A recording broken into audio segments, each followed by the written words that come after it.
Coming up on this episode of DL Weekly, Disney helps with the wildfire response. Construction has started on a highly anticipated project. The Lunar New Year celebration starts this week, a change coming to the Sip and Savor pass. We talk to animator and author Ken Bruce about Walt Disney's Enchanted Tiki Room and more. DL Weekly starts now.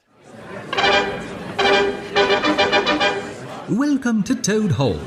To ensure a safe and glorious drive in your motor car, remain firmly seated with your hands, arms, feet, and legs inside. Watch your children, and do try to drive more carefully than James and Vern. Ta-ta! Hello and welcome to this episode of DL Weekly for the week of January 15th, 2025. I'm Tag Bushman. And I'm Teresa Urban. We would like to thank everyone who supports the show. This week, we would like to give a special shout out to Heather G., Kimberly S., Andrea M., and Anna S. for your continued support. If you would like to help support the show and get ad-free versions of each episode, plus access to our supporter-only chat and a bunch of other fun perks, head on over to dlweekly.net/support and become an official weekly tier. Now let's get to the news. Extra! Read all about it! DL Weekly reports from intrepid correspondents Tag and Teresa. You heard it here first, ladies and gents. Breaking news!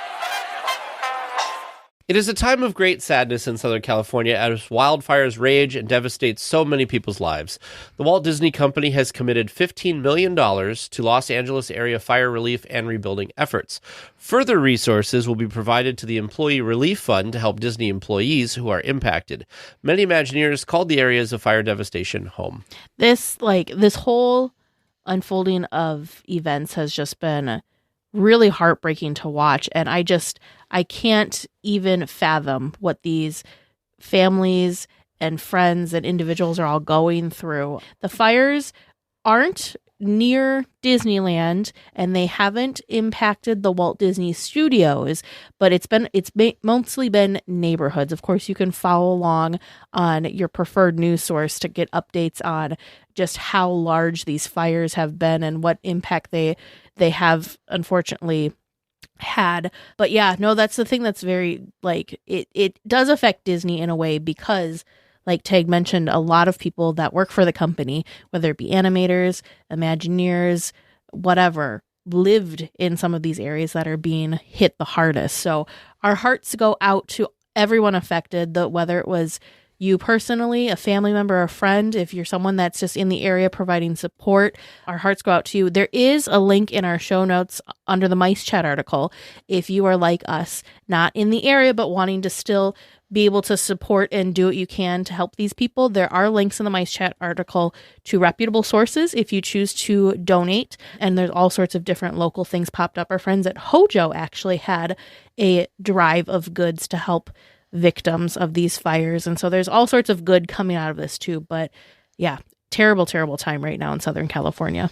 Yeah, I was surprised because obviously the Palisades fire was the big one in the beginning and was affecting a lot of people. And that's where a lot of folks had lived and stuff. And then the Eaton fire is actually just a little bit north of Pasadena, which just had like the Rose Parade and everything at the beginning of the year. So right after this happened, Pasadena is where I believe all that happens. And if you look at the map, Glendale, where the Disney Studios is not really that far. Some other things have been impacted by this as well. I saw that not only was obviously people need to evacuate and stuff, but Universal Studios was closed one of the days because of all the smoke and everything, which is not terribly close. But then also, I don't know, it's like Teresa said, it's not close to Disneyland itself. There was a fire a couple years ago in the Anaheim Hills that was a little bit closer, but still just it's amazing to me as somebody who in 2017, I grew up in Northern California, and there was the fires in Northern California, and James and I went out to California. We drove out from Wisconsin to help with that because a lot of the people who I grew up with lost their childhood homes in that fire. So I'm just looking at this map on Cal Fire that shows like where things are and where the evacuation orders are. And I just think about how close to so many, because Southern California is so densely populated that once it starts getting to certain areas and then with the winds and everything, it's just impossible. I saw an interview with a fire chief that said that because they were being blamed that there wasn't enough maintenance. I don't know. Somebody was blaming them for like they could have done better. And he's like, when we have a fire at a house, we send 3 trucks. There are thousands of houses that are burning. We would have to have hundreds of thousands of fire trucks to be battling this and have enough people, and that's just never going to happen. Which is true; it's never going to happen. You don't need hundreds, thousands of trucks. There's neighboring states and even Canada and Mexico were sending backup and support and help and their fire trucks and such. And I think that was in the beginning, and that's expanded out to more states sending additional trucks and help to try and combat this. There was like air water drops that were happening that were from the California forces, but then also I want to say that there was so it's really heartwarming to see the whole country kind of coming together, and the continent, because you've got Canada and Mexico that are sending support too. But yeah, like I said, this doesn't impact Disneyland proper, but we did feel it was important to report on it since the company is donating funds for the, greater relief. And then also they're supporting team members and cast members that were affected as well. The other thing that came out that is important to people who are Magic Key holders that are impacted was they were not counting missed reservations because people aren't thinking about that when their houses are in trouble. That's definitely not a top priority. Yeah. So we hope that everybody, and if anybody's listening who's been impacted by this, hopefully you're safe and sound, and, our hearts go out to everybody who lost stuff. So hopefully they get this under control soon and everybody can move on from this unfortunate series of just what happens in California nowadays. Sometimes it seems like there's fires there all the time, which is unfortunate. Construction has officially begun on the expansion to Avengers Campus. Sunday, January 12th, the Timon parking lot was closed to start construction. A lot of prep work still needs to be completed before any vertical construction can begin, but it has officially started. Yeah. One of the other things that will be one of the last guest-facing things that will happen is the red car trolley going away on February 8th. The last day for that is February 8th, so if you want to get a last ride in on the red car trolley and you're able to get to the resort, definitely go and do that. Again, there's a lot of prep work that has to be happening before we'll see anything popping up anywhere, but it should be pretty cool to kind of see this going, because sometimes things get announced and they don't end up coming to fruition. And I think we've talked about the last, 3 D23 events that they've talked about a e-ticket coming to this land. Yes. And it's finally coming. I think we have 2 different concept art posters that we've been given during all of the announcements for this. But yeah. So for those of you, I had to look this up for my own personal thing. If you're trying to think Timon parking lot, where is that? I've never parked in the Timon parking lot. It is not open to the public. It used to be, but it is kind of, it's back behind, Radiator Springs and Luigi's, and kind of behind Avengers Campus and Mission Breakout. It's back there. It's a parking lot that's now used just backstage, but that used to be a much bigger space. Obviously, they've built and used that space over the years. But yeah, that is the Timon parking lot. If you're curious what the hey Timon, where Timon is and why you haven't been able to park with him. It's one of the last vestiges, I would say, of the original parking lot from Disneyland before California Adventure existed. So there will no longer be any parking on what was the parking lot, which is crazy. And like Teresa said, the public hasn't been able to park there for a while, but it's just nuts. I'm glad to see that something's finally coming of this, though. And now the question will be, how long will it take for them to get vertical construction and open it to the public? I'm still I'm holding out hope that they're able to figure something out for the red car trolley, because I just can't imagine that not existing in DCA.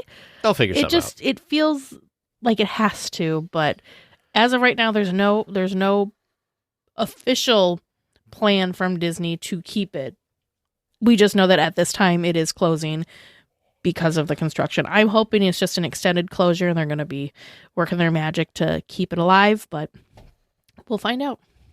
I hope they'll do something with it, and it doesn't just become another jolly trolley that it just hangs out in the front and never works again. I mean, they spent a lot of time and effort when they did the Buena Vista Street remodel, putting that in. They just spent all sorts of time and effort with the charging stations. Oh, yeah?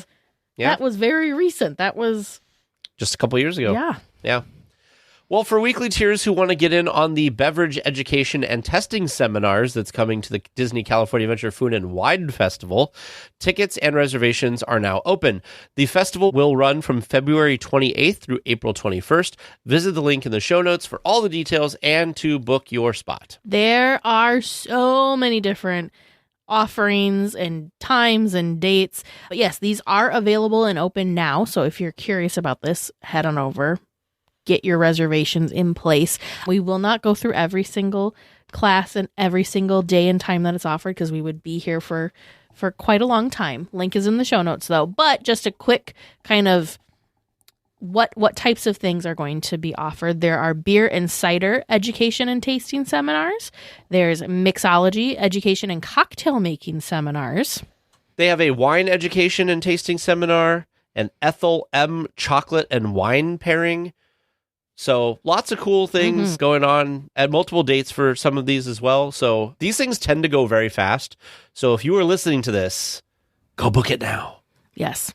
And like the fun thing too is like these seminars are with different people. So just looking at the wine one, for example, there in March, you could do 4 different classes with 4 different people if you so choose to, because they have different people presenting.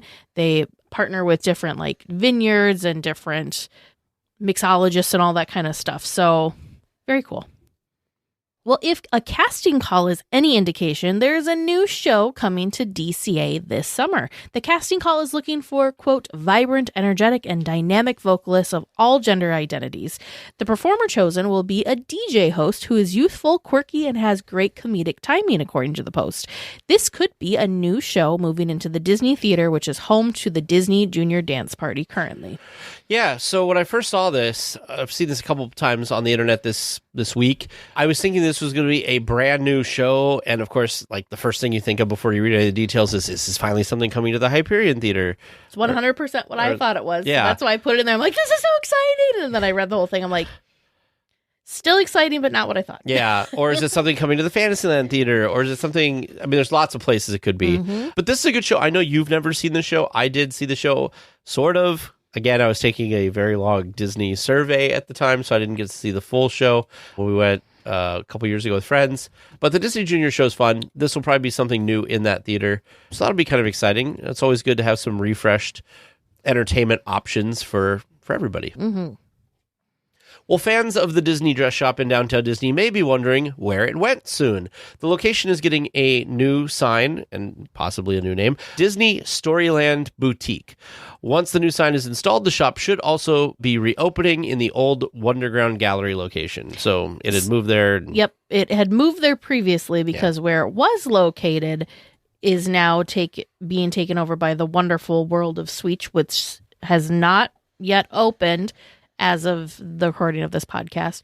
But this has me scratching my head a little bit because I'm wondering what was wrong with the Disney Dress Shop name. Like it's curious to me why change the name. The only reason I can figure that they changed the name is it's going to be housing different items. Because really, right, Disney Dress Shop makes you feel, what am I going to find in there? Oh, dresses. And really, it kind of had a whole mix of things, including nice button-down shirts. There was like a Pandora jewelry section. And even more recently, they were kind of moving in more like Loungefly bags and accessories and stuff. So it wasn't really just... Isn't a lot of that now in the D-Lander shop, though? Well, and that's the other thing, too, is, we've got those other new shops that maybe are taking over some of what would have been at the dress shop. So I'm curious to see what is inside after this refresh and this new name. Yeah, I liked the dress shop. I thought going in, I'll tell you, I've never wanted to wear a dress more than when I went in the Disney dress shop because I thought some of the dresses and stuff they had in there were just fantastic. And we have our community manager, Kate. I'm pretty sure she's bought dresses from there before or similar because she wears those type of dresses a lot. Well, and they're amazing. Yeah, and the brand of like the classic Disney dresses are like the dress shop brand. Well, a Megabot sipper from Big Hero 6 is available for purchase in Disney California Adventure starting this Friday. The sipper is in the shape of Megabot, the robot seen in the opening scenes of the movie, which is Hero's little bot that he goes to little bot fights for. You can also spy Megabot in the little shop in the area too.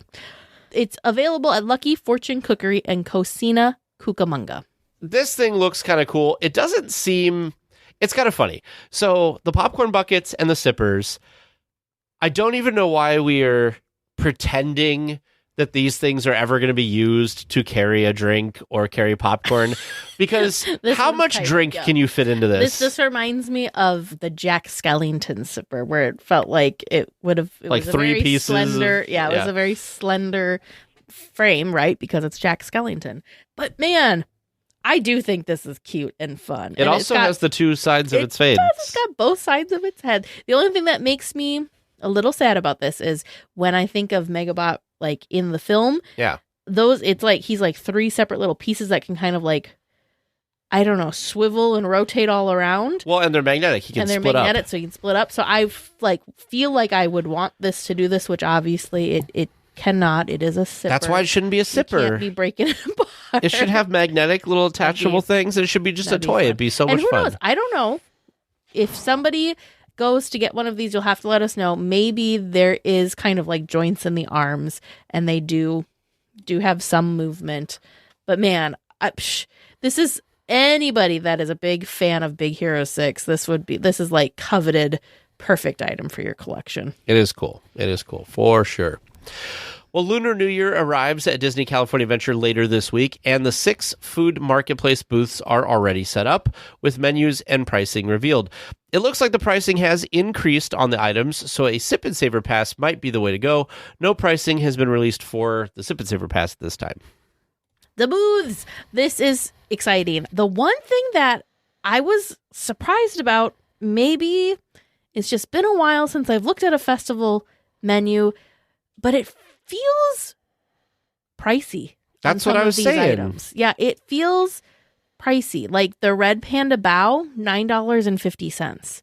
And it's a festival booth, so typically you're not getting large portions of these items either. I want to say that the garlic noodles, that was one that really kind of made me scratch my head. $8.25 for garlic noodles.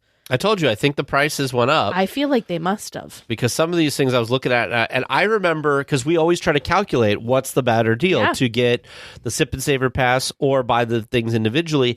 And I feel like previously they were in the like $7 to $8 range, and now they're in like the $8 to $10 range for a lot of these things. And even some of the drinks are like $8+. Yeah. Desserts are $8+ too. Oh, look at that. High five to you, Disney. The Vietnamese iced coffee, though, is a steal at $7.25. as the one drink, but yeah. And something is giving me a tickle. I should have gone back and listened to our episode where we covered Lunar New Year stuff last year.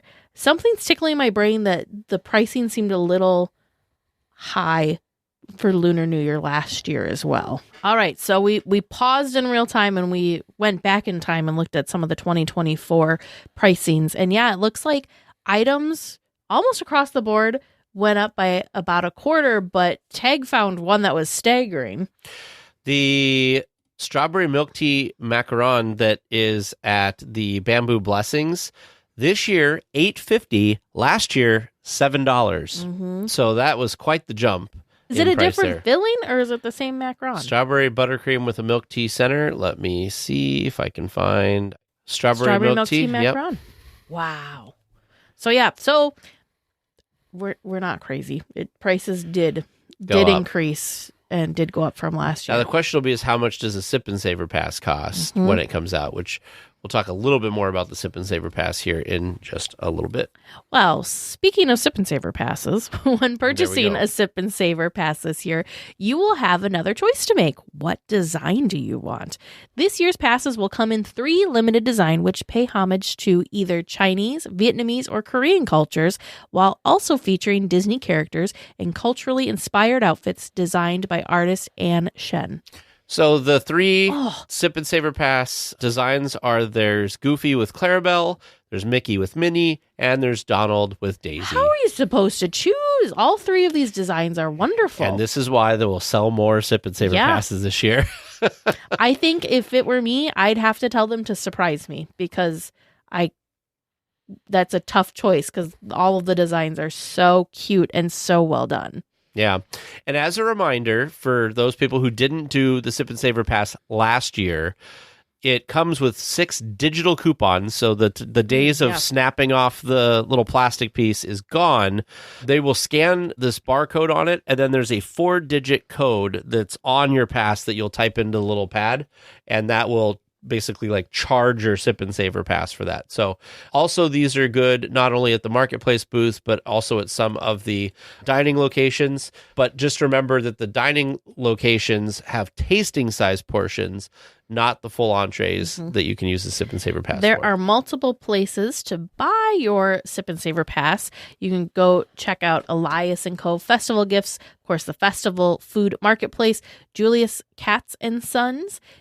So Elias & Co. and Julius Katz & Sons are down like towards the entrance of the park. And the Festival Gifts and the Festival Food Marketplaces are kind of further down the way. And then you've got Seaside Souvenirs, which is down just past Ariel's Under the Sea Adventure. And then there's also a Sip and Savor cart that you can purchase them at too. And as always, if you want to buy anything from the marketplace, whether it's with the Sip and Savor Pass or not, you can usually order everything from every marketplace booth at one booth and go pick it up with the receipt. Just keep in mind that sometimes their system is not connected or something, and they're not able to do that, but most of the time that is something. And that'll save you a ton of time when ordering your food for sure. That was pretty exciting because that fun little pro tip is on Disneyland's official website. Because I know sometimes, like in the past, sometimes you could do it, other times they weren't able to do it, so it might depend on availability, but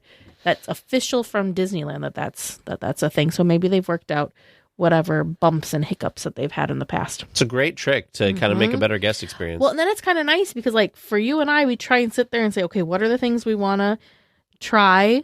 And sometimes when you get the Sip and Savor Pass, you can do some math to figure out what your at least break-even point is. If not,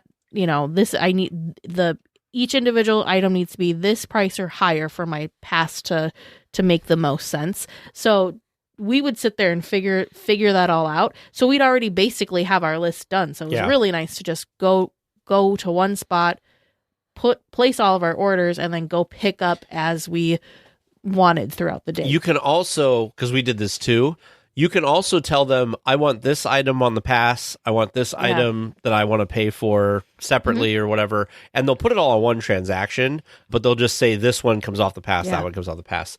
And so we've done that before, like Teresa was saying, and it's really helpful. Also remember the Sip and Savor Pass does get a Magic Key discount as well. So it could be a better deal for you in the end.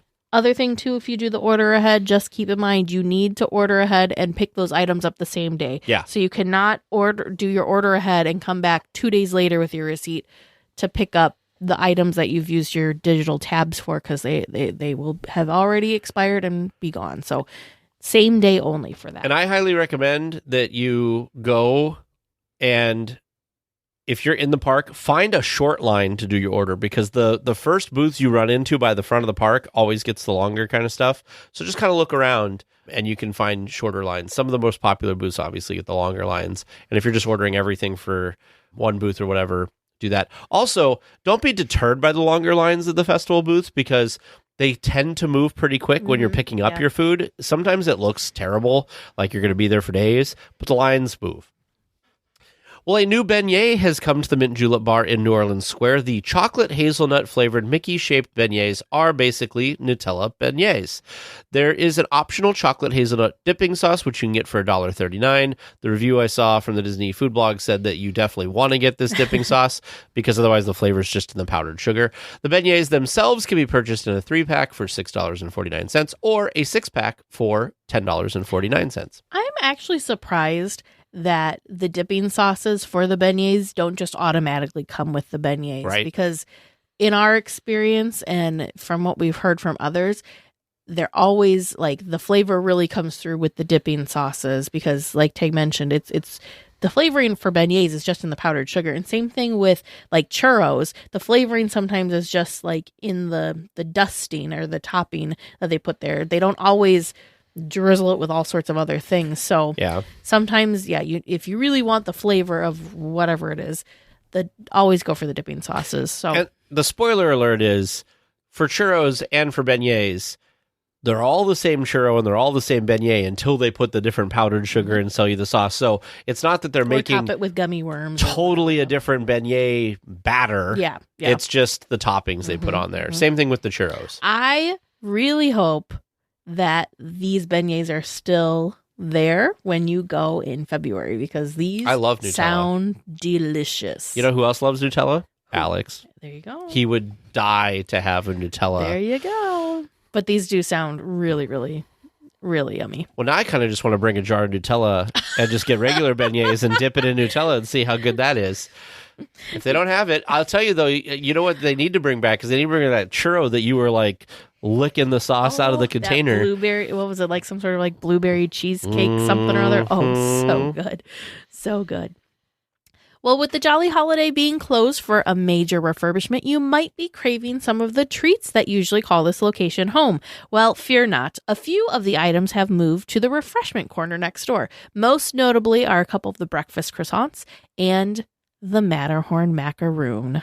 Yeah, so this was actually a tip that I got from David over at Fresh Baked because he noticed that the sign for the Jolly Holiday being closed said, visit our other dining locations for some of the favorites or whatever. And he's like, I wonder what that means. Since he went over to the refreshment corner and there was actually a cast member standing out front with a tray of the breakfast croissant sandwiches showing that like these are available here now. Well, and that so makes it was sense cool. because the sandwiches they have in the cases at Jolly Holiday, so you can kind of see them before you decide on them or not. So that makes sense for them to have them on display at the refreshment corner as well. I'm just searching because now I'm like curious because the one thing that is not on a menu that we've found so far is the grilled cheese and tomato soup. Yeah. Have we checked Carnation? The Jolly Holiday combo. Yeah, have we checked Carnation Cafe? I wonder if that could have popped up over at Carnation. Maybe not. But maybe. I don't know. It has to be somewhere that has soup already because I feel like they have to have that kind of there. I feel like maybe the place that would show up, although I don't know how they would do it, would be over at like the Plaza Inn, but Carnation might be a good spot too. Whoa, I'm not seeing it on the menu as of this quick little check. Nope, I don't see it either. They've got a bunch of other sandwiches and stuff that you can get, but not that. Yeah, I'm not seeing them. But I will tell you, looking at the refreshment corner, I saw that for the lunch and dinner, there's some menu items that I don't think were like they were special before, but are there now. Like they have a mac and cheese chili and a sourdough bread bowl. I thought that was a special, but it's actually like on the menu now. And I remember thinking that was actually really good because it's the chili. It's kind of like Walt's chili. It's not Walt's chili, but it's close. With mac and cheese in a sourdough bread bowl, and it has shredded cheese on top. And that was actually I was dubious at first, but it was good. Oh my goodness. I just stumbled on something. Okay. That they didn't actually release a foodie guide yet, but if they're going to be releasing it, they should be doing it soon because items from Sweethearts Night are appearing on the app version of the menu. There's a strawberry shortcake pretzel that is going to be available during Sweethearts Night at the refreshment corner, which sounds very interesting. So now I'm like, what? So now I'm hoping for a foodie guide so we can see what delicious eats are coming to Sweethearts Night. Oh, I clicked on the Disney Parks blog and the first thing said foodie guide. And I'm like, here it is. Nope, that's Lunar New Year. So hasn't come out yet, but I'm sure that they will come out with something for sure. There's a cinnamon roll pretzel at the refreshment corner. I feel like that was another one that I feel like we don't look at the refreshment corner very often. Well, I think the cinnamon roll pretzel was on some special foodie guide. Probably. But it must have been must have been a hit and made its way to the permanent menu, which is awesome. I'm okay with that. Holy cow! Matterhorn macaroons are $5.29 now. I think when we first They were started, $2-something. Yeah, purchasing them, they were under $3. And this was like $2.50 or something. Just within the last year and a half. That was 2019. Well, no, when we were first getting them. But I was gonna say I think the $2 something price was within the last couple years. Even it seems like it's happened. I think it was one of those little known treats that then everybody kind of figured out. Everyone got in on the goodness. Yoo-hoo! Hello, everybody! It's me, Heimlich. My stomach is so empty. Hey, help me to go find something to eat. Come on, everybody. Here we go. Well, this week for SnackChat, we are continuing our Grand Circle food tour of Disney California Adventure, and we have landed in Cars Land at the Cozy Cones.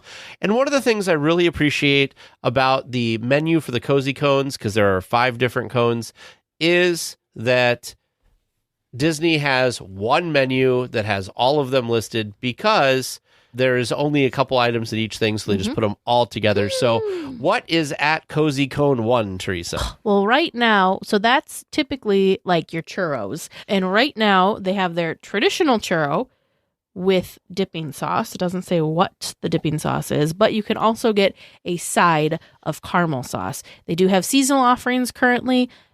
This sounds so good. A key lime pie churro. Classic churro rolled in vanilla cookie sugar with key lime whipped topping. Sign me up. There's also a spotlight slushie, which is garnished with a lemon candy. At the second Cozy Cone, this is the soft serve that normally happens here. And they, of course, have a vanilla soft serve served in a cone or a cup. They have a chocolate vanilla twist soft serve and a chocolate soft, what? You just skipped over one of the best parts of the Cozy Cones. Oh, I'm sorry. You were responsible for Cozy Cone 1. I was trying to share the love of Cozy Cone 1. No, we're going back and forth. What did I miss at Cozy Cone 1? The Ramones Pair of Dice soda. You were obsessed with this drink. I love this drink so much. Would so you much say so that this I is have more than the cold brews? found a copycat recipe and I make this at home. I love this so much. Where does this rank on your between this and it's different cold than brew? The cold brews because cold brews provide me caffeine as well as being delicious. So this is just deliciousness. And it just hits on a hot day at the park. It is good. This it too. is good. I'm just saying because you don't. This is like the one of the few things you actually try to make at home, and you've done it numerous times. And it's very good. It's so yummy. Okay, sorry. Where did you find the online recipe for it? Do you have it somewhere? Is it something we can add to the show notes? Oh yeah. I will put that in the show notes. Okay. Well, Cozy Cone number 2 has vanilla soft serve, chocolate vanilla twist soft serve, and chocolate soft serve. And then they also have a Root beer float spelled like Route 66, which is kind of cool. And they also have one that you can get in a souvenir glass. And then that's kind of it for the soft serve at Cozy Cone 2. What does Cozy Cone 3 have? So Cozy Cone 3 has kind of got more of your savory items. So this is where you can find the chili con queso. One of my favorites. And the bacon mac and cheese. So these are different items that are served in like a cone-shaped handheld bread bowl. So good. And currently, for their seasonal offering, there's a jalapeno bacon mac cone. Ooh. Which also sounds delicious. It's a jalapeno cheese sauce, bacon, and herbed breadcrumbs. All right. Cozy Cone 4 literally just has a couple things. It has a lot of beverages, but it has a chimichanga for food. And the seasonal offering is a strawberry lemonade with a strawberry gummy candy. And they have this cone, like I said, has a lot of alcoholic beverages. They have some things like a strawberry margarita. They have a strawberry michelada and a bunch of other alcoholic beverages that you can get there, along with Fillmore's Fuelin' Groovy all-natural lemonade and Fillmore's Fuelin' Groovy pomegranate limeade, which I didn't know these existed till I just read them.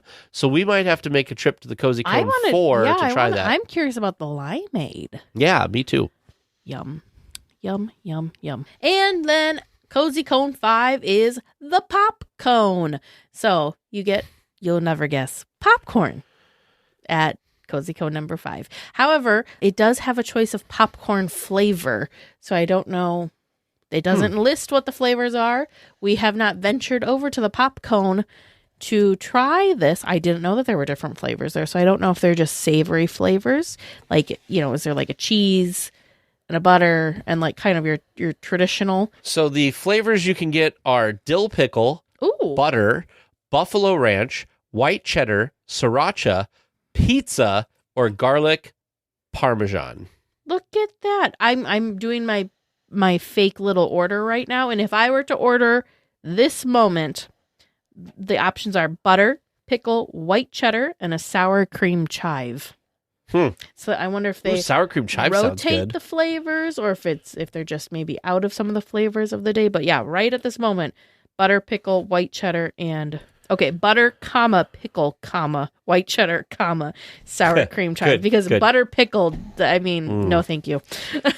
So producer James, who's sitting waiting for us to travel into Trivia Land here in a moment, we have to remember that we need to try some Cozy Cone things that we haven't tried before. Well, you've heard us talk about our great experiences staying at the Howard Johnson Hotel in Anaheim. Well, we have partnered with them to offer our listeners some really great discounts. Weekly tiers can get 15% off their next stay. To take advantage of the discount, head on over to DLWeekly.net and click on the Howard Johnson logo. Be sure to use the promo code on the site to get the discount. And support them because they just did a great collection for the wildfires as well. Your attention, please. DL Weekly Trivia is now leaving for a grand circle tour of the Magic Kingdom, with stops at New Orleans Square, Mickey's Toontown, and Tomorrowland. All weekly tiers for... Hello, you're back in Trivia Land. Good to see you again. Yeah, what's going on? We just talked about how Avengers Campus is starting some construction. You got anything going on in Trivia Land? Why do you need to renovate Perfection? Ooh, wow. Wow. I would like people to go check out the latest episode that'll come out later this week of the Hub Crawl because Vern and James have some opinions. And I want to point everybody to dlweekly.net/trivia to respond to those opinions if you listen to that, because that is not us, and that is them. If you listen to the episode, you know clearly that Tag and I do not agree with these opinions. It is definitely some opinions. I think it could be edited to be fixed that you would agree with our clearly correct opinions. As a spoiler, they want to level Fantasyland. Yes.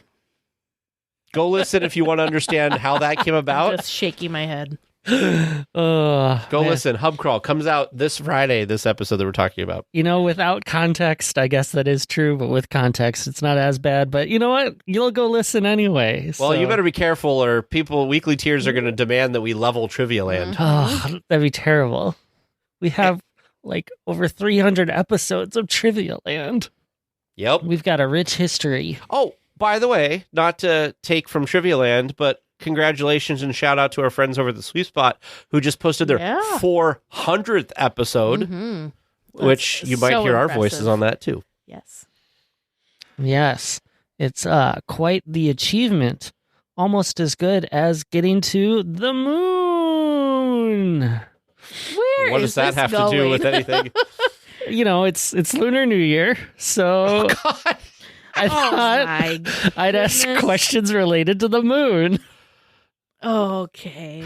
So we're in trouble. If he asks any questions about the flight to the moon attraction, we're sunk, because I don't know anything about it except for that it existed. And wasn't it an opening day? It was close to opening. It was like in the first... Anyway, whatever. My first question for you is, what Tomorrowland attraction introduced in 1955 took guests on a simulated trip to the moon? Flight to the moon! Flight to the moon. I knew the answer before he even asked it. Didn't it change to Mission to Mars or something? No, that's the thing that's in Epcot. Oh, you're right. Yeah. No, it's Flight to the Moon, and then they did names. Yeah, they did a different attraction there, I think, later. That was maybe Mission was in the name. I can't remember. Might have been a Mars thing. We got Mission Breakout. What are all the mission names? We've got Mission to Mars. Is that what the thing is in Epcot? I think so. No, it's Mission Space. Mission Space. So maybe there was something with Mars. There might have been something with Mars, but that wasn't the question. But the question, yes, was the original. Yes. Yes. Flight to the moon. Yeah. Great. Question number 2. In what year did Disneyland update its Rocket to the Moon attraction to reflect humanity's progress in space exploration, renaming it Flight to the Moon? Well, That was a poorly timed I'm going to say, question. no, 19, okay, so it opened in 55. Perfectly I timed. feel like it was pretty close after. I'm going to say, The question is, how long did this attraction stick around? yeah, I'm going to say 1957 is what is randomly in my mind. Okay, to reflect humanity's progress in space exploration. Yes. So that would make me think that it was after we landed on the moon, which was 69. Oh, well, okay then. So I'm going to say 69. I'm sticking with 57 for no reason at all. Rocket to the moon. Flight to the moon. How many to the moons do you have, Disney? Anyway. Right. All right, moving on. Plenty of missions, apparently. Mm-hmm. Our third question. A German astronaut helped put together a futuristic exhibit that depicted what a commercial space liner might look like for traveling to the moon in the faraway year of 1986. Wow. What was this exhibit called? I have no idea. Oh, goodness. I don't know. Yeah, I'm It's not in sure. German, right? It's It is not in German. Okay. Nope. Was it Star Cruiser? No. No. I'm stuck in Walt Disney was it World Space this week. 220? Space 220? Yeah. You guys didn't go to Space 220 when you were there. No. That would have been a cool experience. If it helps, it was a sponsored exhibit by a company that doesn't exist anymore. Oh, yeah, that's really helpful. Was it? It was TWA something, wasn't it? It was Yeah, TWA something. 'cause I that will used to give be you on the that. rocket. Yeah. They used to have that So the painted on the question is, rocket. German helped put together a That is now futuristic like the exhibit. Pizza Planet one. So is TWA part of the name, James? Technically. I don't know. Something TWA Yeah, or It's presented by TWA something. or TWA's something. Rocket to the moon. Oh my god. Can you imagine every question is rocket to the moon? That's what they had to do because they renamed it. There you go. And so they renamed it because Rocket to the Moon became the exhibit and Flight to the Moon was the attraction. Oh, man. This is a terrible week in Trivia Land. Well, So bad. The moon? What? the moon! You're way too excited about this. I James. realize that's the enemy park, but here we are. Is that Finally. from Despicable Me? It is. My last question for you. I'm lost in the park. Oh, good. You know, we might have some hope. Are you going to be on the moon? Because these are all moon related, lunar related. Yes. You just imagine I'm at this crater and I go around. Oh, no. No. But I am leaving an attraction that is inspired by the concept of space exploration and features a mission through an asteroid field and a supernova. I exit and walk left on the main path, following that direction and continuing only in that direction. You'll find me on the 4th ride-based attraction that has a regular running time. What? Okay, Space Mountain, right? It's probably where we're starting. And he And then takes you a take left. a left, and so you're going back through Tomorrowland. I exit and walk left. So that's walking towards like Star Tours. Yeah, so you go past Astro. 4th ride-based attraction that regularly runs. What do you mean by ride-based attraction? So, like the shooting gallery, some people might consider that an attraction. Okay. Okay, so we've got Astro Blasters, we've got Star Tours, and then we're just gonna pretend we go around the hub, and then No, because you walk through the hub. He says straight line. Okay, so then, well, then do you end up in Adventureland or do you end up in Frontierland. I think Can I that's why look he at the mentioned. map? I think that's why he mentioned the shooting gallery. What? No, he just said because it's an attraction. Mm-hmm. Okay, so ooh, I think you walk straight across and end up in Frontierland. I think you end up. Don't in, look at that map. Look at the satellite view. I think you end up in. You know, I should just have Disneyland satellite view just open all the time on this computer because I'm constantly I think you end up looking in at it. Adventureland. No, look, there's a straight line. I think you end up on Indiana Jones. Straight line into. But if you go, but that's if you walk through the attraction. So you have to either veer right or veer left. For what? James, can you help us? Okay, if you are walking past the Astro Orbiter, are you on the left or the right side of the Astro Orbiter? I mean, I'm trying to maintain the same path, so I'll probably weave around to the right just to get back in the same direction I'm going. Okay, I'm going to say... Ooh, wait, you run into it? I mean, if we can imaginary walk through it, that would be ideal. Okay, so... I have ghost powers from my time on the moon! I'm going to say the Mark Twain Riverboat. I'm confused now. Because I think, okay, he walks out of here and turns left. So 4 attractions. So you got Buzz Lightyear, Star Tours, the Astro Orbiter. That's 3. Yep. And then if you draw the line, you come right here. Got... And it's not the shooting gallery. Right. And it's probably not the Golden Horseshoe. No, because that's not a ride-based attraction. So you would either run into the 4th. Big Thunder or Mark Twain. Do you actually run into Big Thunder? Because I think Big you run Thunder, into Mark Twain. But you're not actually passing the... So I think you run into the Mark Twain. Then that's only ride number 3. No, because you have Star Tours, Buzz Lightyear, Astro Orbiter. I forgot about the Astro Orbiter. So Mark Twain. Sorry, Astro Orbiter. Everybody always forgets about that, except for David and Fresh Baked, who had to ride it like a billion times, and apparently it makes him sick. It made me like... it was in my way of trying to figure out if I was ending up in Adventureland or Frontierland. So I just like... You were literally asking me about the Astro Orbiter. I know. It was just a roadblock in my mind of how I was traversing the park. Poor Astro Orbiter. I'm sorry. Poor Astro Orbiter. I'm not. It should be up on the stupid platform where it was what? thrilling. Depends on the time of day tag, because perhaps he got on the omnibus. Oh my goodness. You're right. It could be any of the Main Street vehicles that he regularly gets on. It is a ride. He said that regularly runs, and I guess a lot of those things run. So it could be the omnibus, it could be the horse-drawn streetcar, it could be the fire engine. Okay, I'm jumping in now. I was trying to find a way to say not the Main Street vehicles, but I couldn't come up with a good way to say it without saying not the Main Street vehicles. So I'm like, they don't have queue times, so I guess that could work. You know what you could have said?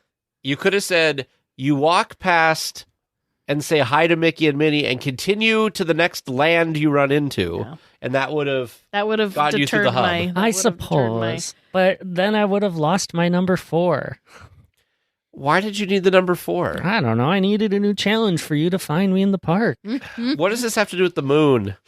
It doesn't. I left an attraction based on space exploration. Oh, okay. Well, now that we've harassed you enough. Oh, it's great. I'm going to go find some Astro Orbiter point of view YouTube videos and make Teresa watch them and approve of this attraction. You all go enjoy listening to the rest of the discussion topic, and then we'll talk some more when we get back to trivia. Well, this week for our discussion topic, we are inviting on 2-time Emmy award-winning animator and author of Before the Birds Sang Words, Ken Bruce. Welcome to the show. Thank you very much, sir. I am thrilled to be here. Well, we're thrilled to have you. We're so excited. We'll get right into it. But before we start talking about kind of your history and, of course, the book, can you just tell us about your Disney story? What got you interested in Disney or Disneyland? Maybe it was the films, maybe it was the park, just kind of what got you interested? It's definitely two-tiered. So from a very young age, we're talking very, very young, I was definitely smitten by the Disney animated films. I think the first one I saw was 101 Dalmatians and Mary Poppins as well on a re-release.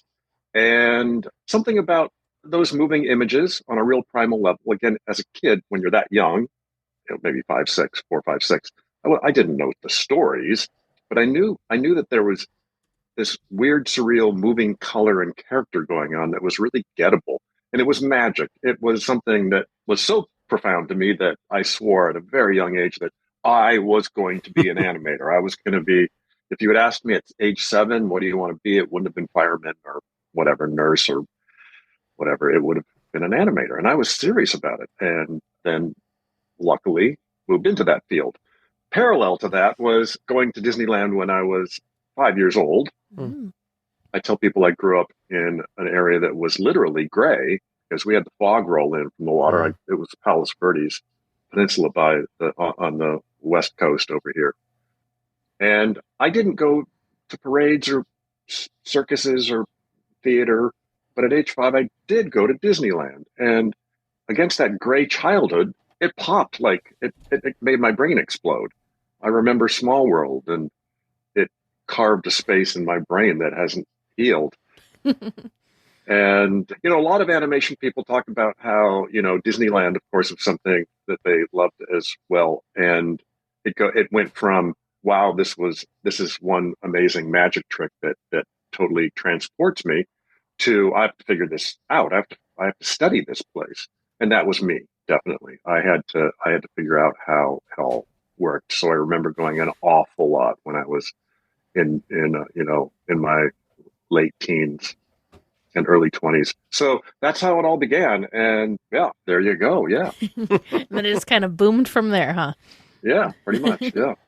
I mean, I feel like when we interview folks, people have a very similar story, right? They go to the park and then suddenly, like this, I don't know, it just obsession. Yeah. It ignites this intense curiosity and interest in it. And years later, we all get to benefit from that, from all the cool stuff that people do. Now, I definitely say I'm not one of there are so many Disney fans who kind of, it's a religion for them. Mm-hmm. I would not say it's a religion for me. I don't think Walt is a deity. He was a real guy who, was as human as the next. But I was fascinated as I got older with the history of the place. So again, not just the history, but how it was put together and what people were thinking and what people were learning. And that's very much part of my book. It's a book that focuses on the Tiki Room, but it really is a story about all the paths that led up to it. And so many of those were the real grunt work of figuring out how to fix Disneyland, because Disneyland did not open.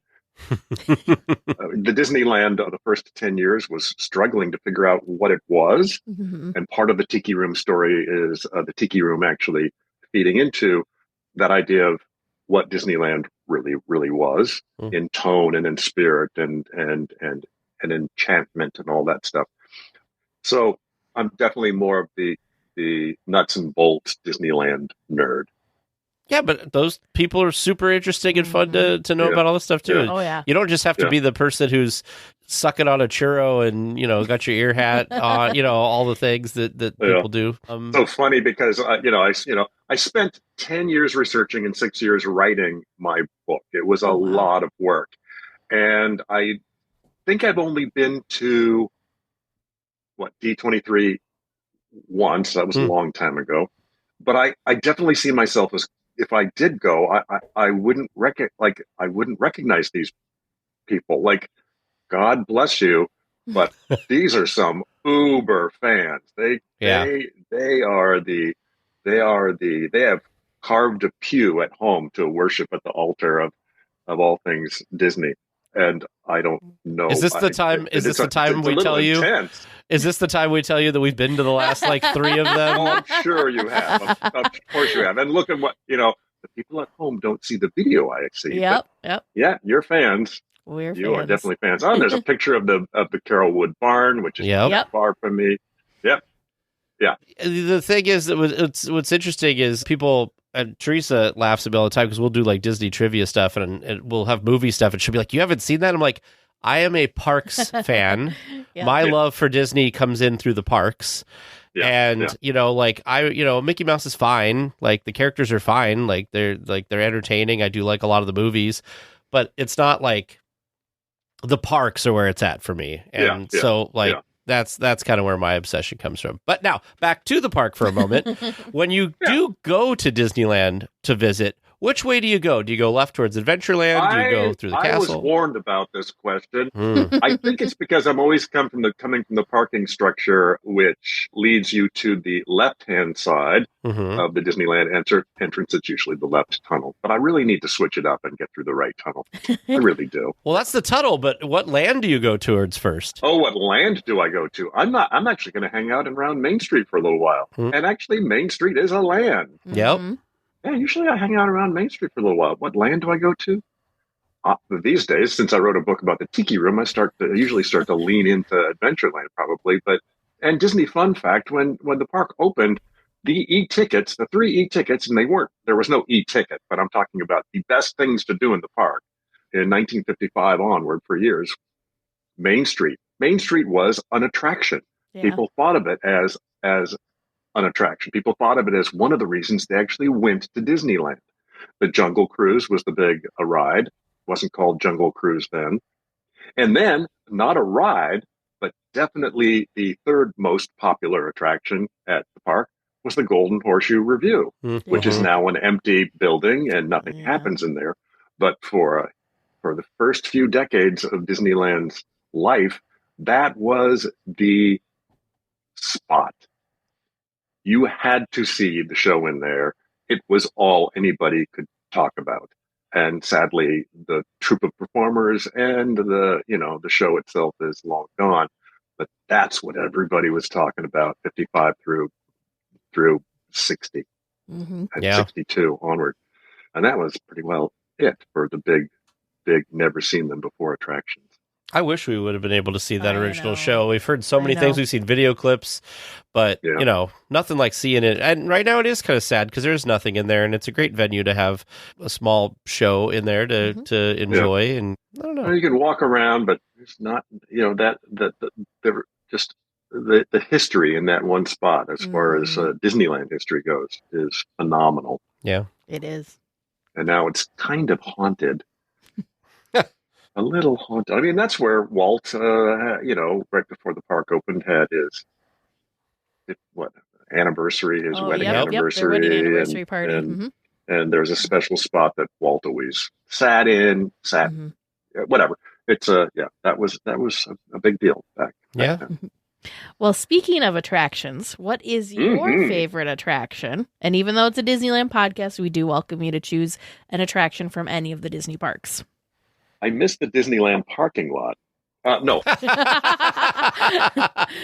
And now all of our DCA fans are screaming at their podcast listeners. You invest so much time in the Enchanted Tiki Room, it probably is my favorite. It may not be the best attraction Disney's ever done, certainly not the most technologically amazing. Anymore. But it has a special place in my heart. Yeah, anymore is right, because when it opened, it was definitely the most consequential thing that had ever happened, not only in that park, but probably in the history of theme parks. Yeah. Oh, yeah. So, there's something about the Tiki Room. Every trip, we have, at least once, we find ourselves in the Tiki Room at some point. And it's not just because we need the AC break or anything like that. It's because we just genuinely enjoy. It's just very enchanting. Yes. I know that was a little bit of And once you pick up my book, which I know you will, and you read through it, and it's a good one, you're going to see that attraction in a whole new light. I promise you. Once you dig down into that story, it is a great story. You'll see that attraction in a new light. I mean, Thumbnails. It's the first attraction that had Walt's name on it because he funded it with his own money out of his own pocket. It was the first attraction at Disneyland that had its own original theme song. Well, let me take that back. If you were to call the Golden Horseshoe, first for a ticketed attraction, the Golden Horseshoe had its own original theme song written by a guy by the name of Tom Adair. But the Tiki Room had its own as a ticketed attraction. Was the first. It's the first that borrowed defense hardware. To make it go. So the first time, three-dimensional characters had been synced to audio and motion cues, which was a huge deal. Yeah. And on and on and on. We wouldn't have anything that followed without the Tiki Room first. Oh yeah, that's very true. A huge breakthrough. Again, the most consequential attraction the Disney company has ever produced. I know. I think a lot of people think of Lincoln, which, I mean, amazing figure, especially for its time. But I mean, you wouldn't have had Lincoln if you didn't have the Tiki Room first. You had to have the Tiki Room. Right. And then there were those were actually happening very close together. They were working on Lincoln even before the Tiki Room came out. But then when the Tiki Room came out and then it was wed to defense hardware, which is a great story. Pick up my book. Then the way that they were programming Lincoln was completely rethought. So the Tiki Room opened up the door for a new on magnetic tape technology that they weren't using at the time. They were actually using reels of 35 millimeter film with strips of hand painted silver paint to cue the figure. But once they figured out how to do it with the Tiki Room, it was like, yay, we can do this with Lincoln. And that helped out a great deal. Not only Lincoln, but, the Progress Land / Carousel Progress over the fair, Small World, etc. It's interesting because I think for a long time, people didn't realize and still don't realize that audio animatronic is not because it has audio coming out of it and it's animatronic, that the original audio animatronics used audio cues to animate it, right? Well, I'm going to blow your little mind. We say audio animatronics all the time. Yeah. The first audio animatronic figures were not the birds at the Tiki Room or Lincoln. There were a handful of figures on the Mine Train Through Nature's Wonderland. Now, I will call that audio animatronics 1.0, and that's what I write about in the book. And it is a very simple, as we look back, system, but it was brand new for the most part at the time. And that was born of a single kind of challenge, which was how to sync the audio of a howling coyote or a grunting pig, or how do we sync their mouth movements with the actual sound they're making? Now, you can buy figures at a Halloween store that do exactly this, but this was the problem that they solved back then. And it was literally taking the sound fluctuations off of audio tape of the actual audio that was recorded for them and finding a way for that to trigger a solenoid actuator in a figure's mouth. So literally the sound that the character is making is triggering the flapping of their mouths. Now, and what do? They call it audio animatronics because literally the audio of the figure is triggering the movement. They patent it and they move forward. It was not long, probably a weekend, where they're thinking, well, if we can actually have the sounds from an audio track of a coyote howling or whatever, we can have that work. Well, what about some offstage sounds that could trigger the balance of other movements? And that then became basically audio animatronics 2.0. And in a nutshell, that is using what's known as a tone reed. It is a instrument that actually understands a certain frequency. It actually hears a certain frequency because actually the frequency causes a vibration inside it. And again, there's multiple frequencies, multiple tone reeds that read different frequencies. And then you pile those frequencies and they literally sound like, if you were to hear them, but they would be piled on top of each other. So you would just hear garbage noise. It would just sound like, I don't know, a lawnmower, basically. But these tone reeds would then pick up these specific tones at the specific times they were laid down, and then flap it, tilt a head, blink a character, heave its chest, and you can pile those on onto magnetic tape, and then actually have a full scale, 20-minute musical review where all the motion, lighting, rotations of perches and all that stuff actually happen right off of magnetic tape. So again, so the first time audio animatronics, the word was used, it was used to reference the actual audio of a character. Interesting. And they never lost the audio part of it. Later, people were like, why is there audio in here? Well, the audio in it was actually what you actually heard. And the Tiki Room birds' mouths were what used the earlier version, which is what I was just talking about. So their mouths are actually moving because of little speakers inside figures that that's wild. are then flipping a solenoid, so that mouth opens because it's actually hearing the actual recorded dialogue. And it's very tricky. You have to get it right. You have to get the right pitch, and you can overdo it. So the mouth is always open or the mouth is always closed. You have to get the balance right. Wow. But that's what does it. Yeah. And that was a patent that Imagineers bought from a I don't know, he was a guy in the UK who had a talking head for a advertisement sign, and so the Disneys figured it out, but then the lawyers were like, we should check to see if someone else has this technology. Yeah. Because if they do, they can sue us. And they looked, and sure enough, they found this guy. August Brackensee was his name. And he had a head that talked on perhaps a billboard, I think.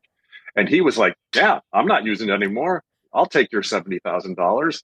So he grabs it, and Disney's run with it and employed that for, again, Mine Train Through Nature's Wonderland, and then the Tiki Room Mouths. And then a story I tell, see, I'm yammering. No, this is great. No, it's all great. You know, another group was doing this as well, but they just didn't patent it.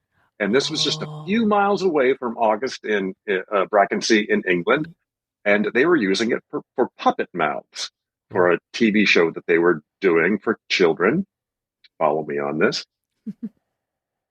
And because the puppeteers would have to flap the mouths of the characters by string to a pre-recorded soundtrack. Well, this system, if they can actually record all the characters beforehand and then have this system of flipping the mouths when they actually hear a certain pitch in the voice, then the mouths can just go to the pre-recorded track and they don't have to tug that string anymore. And these puppeteers were thrilled. And this was the lovely people who eventually went on to use this for Thunderbirds. If you're familiar with Thunderbirds. Thunderbirds Go! Yeah. That creepy puppet show that perhaps you've seen clips of. Still weirdly popular in many, many circles. Now, they just didn't patent it, but they were onto it at precisely the same time as the Disney people were. They had figured that out. So that's wild. One of many, many, many tributaries in my book. Disney was just better with the business side of things of like, let's go license that and patent it. And...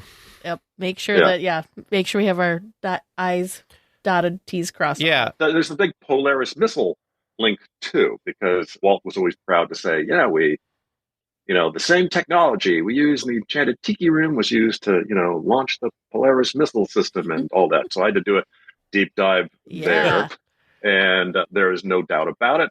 There would be no Tiki Room had it not been for the millions and millions of dollars of research and development that went into the Polaris missile system that Disney was able to buy for cheap at a garage sale, basically, from the government. They were already on to other things, but they were using so the Polaris missile program was the first time that a ballistic missile was launched from under the water.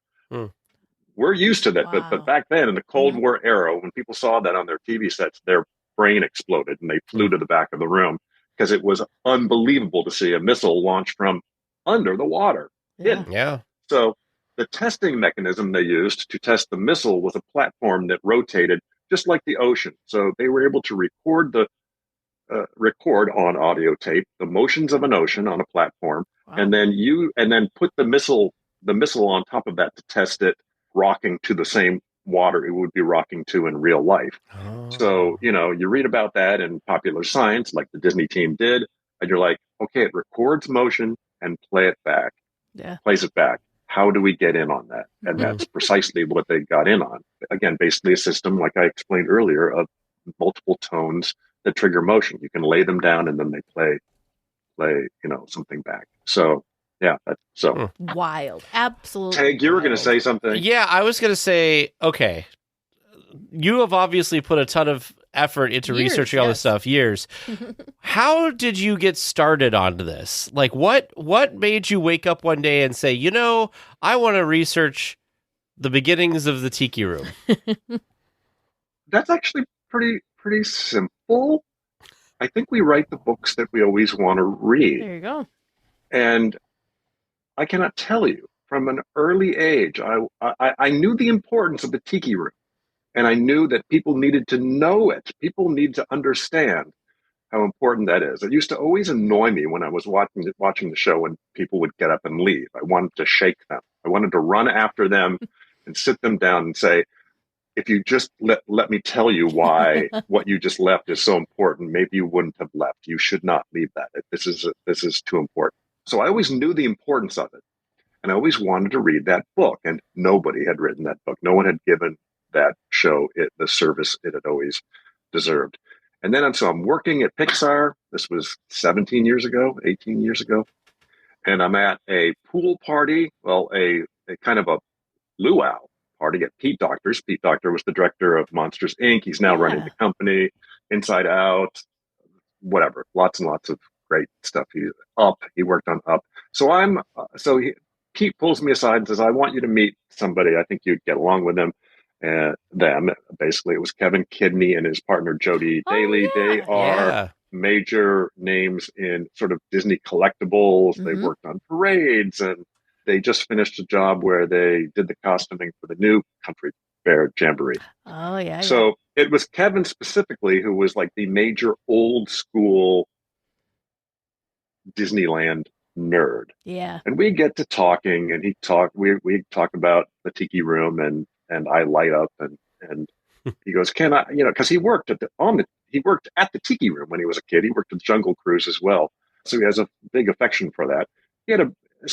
He over time just collected everything that wasn't tied down related to the Tiki Room over a good chunk of time, and it was an amazing collection. And he goes, "Can I have all this great material?" And it was, it's schematics and call sheets and scripts and whatever. Wow, yeah. Just a boatload of just great material. And he goes, "Ken, if you ever wanted to look at it, I'm happy to share it with you." And he said, I don't know what it's nice. It's nice to share this with someone who is as into it as I am. And I definitely was. I don't know what use this is to anybody otherwise. Perhaps if they maybe wrote a book. And that's when I had an out-of-body experience, because I was thinking, that's the book again I've always wanted to read. Not a lightweight, get through it in an evening magic and myth of the Tiki Room, but a real appreciative deep dive into how that thing came to be, because again, it is that important. And the more I thought about it, the more, here I've got it. I've got the first chunk of great material. And that was the tip of the iceberg. I trust you me. There's a huge amount of additional material I had to sift through, but that was a good start. And for the next 10 years, I plotted it out. And I will tell writers to this day, I may not have been writing down words, but I was doing hard work, because that is plotting out the structure of your book and how you're going to tell that story. So 10 years is a long time, but it was not wasted. And then 6 years of writing. That's the start of that. And it's hard work, but it is the book I've always wanted to read. And it's funny too, because I'm a little embarrassed telling a story. I've told it elsewhere as well. And again, for a millisecond, not long enough for you to think I need to go into a hospital. But I had the book in front of me, and I literally thought, wow, I'm so glad someone wrote this. That's right. That was me. Yeah, I guess that was me. That's amazing. If it makes you feel any better, I have this moment when we go to the parks, and Teresa will do stuff for our social media, and I'll be at the end of the night going through social media, and I'll be like, this looks like where we were. And then I'm like, oh, this is our account. This is us. That was exactly. Us. So, we've been there. Yeah. I was like, what? Because that being said, there is something, when it's all said and done and then it's all finished, that idea of how did I do this? Sure. / I don't actually believe that I did. Yeah. Mm-hmm. Like I do, of course, because I know I did it. But there, you get in a space. I believe, I know you're doing well. I think if you do get into this space where it's almost as if someone is writing it feels like someone else is writing the book for you. Mm-hmm. Like you're just getting it out there. I feel like the spirits of, Harriet Burns and Wathel Rogers and numerous others were with me, and I was just kind of doing them proud and telling their stories and celebrating what they did. We do hear Walt all the time, but he had a team of amazing people. Mm-hmm. And Walt was, if nothing else, Walt was amazing at his ability to cast people and to believe in what they could do. That's another side story. People like Waithel Rogers. The story would repeat itself over and over again, where someone like Waithel Rogers, who, again, he's an animator, and he always had a lifelong kind of from childhood love of kind of mechanical toys. So he has a lot of those at his desk. Walt comes to him and says, eventually, I want you to animate a room full of birds. I want birds to put on a show. And Waithel was like, okay. But he had never done anything remotely like that. And yet, boom, he ends up doing that with amazing humility. He figures it out. That's the amazing thing about engineers. They figure stuff out. And it didn't just come to them. They had to detective work the heck out of these things. And that's just stunning to me. Yeah. That's how I feel every time. It's somewhat like I understand the concept of audio animatronics, but I still it still is just mind blowing to me that's how those figures, those first figures work, and then it evolved into the figures that we're seeing today. It's magic. It's just incredible. Yeah, the most complex figure is a Tiki room. The MCs, I think they had about 5 functions, including, well, on top of that being their mouths. But, now modern day animatronics have so 1,000 plus. It's ridiculous. Mm-hmm. And computers are helping out considerably. But, yeah. So with the book, one of the things we were kind of talking about this before we started recording is just how there's so many different kind of myths that then over time become like fact. How, when you're researching something like this, do you kind of crack through and sift through to figure out what's real and what's just just kind of breathed it into existence? You just find out. And boy, does this attraction come with so many myths. The top 2 probably are Walt's in New Orleans and he stumbles across an antique bird, and boom, he thinks, I'm going to have a whole room full of animated birds. Right. No, not even close. Not even close. There's a lot of mythology just in how Disneyland came to be. That was baloney. Read all about it in my book. There is a link between that quote unquote antique bird and later animatronics for sure. Yeah. But it did not. It wasn't launch the spark. The Tiki room. Not in the least. Not even slightly. Another one was when the attraction opened. And by the way, it wasn't the Tiki room for the longest time. It was a restaurant show, and it wasn't even a restaurant show. It was just a happening. So it went from you're in the restaurant and the birds sort of come to life and do a little thing, and it gets weird. over many months, it slowly was like, no, this is not going to work as a restaurant, and we need to turn it into something that is much more like a 3-act show. So anyway, the other myth was when it opened, someone filled out a comment card and said, I love this thing, but you need to have some sort of bird out front that tells people what this is.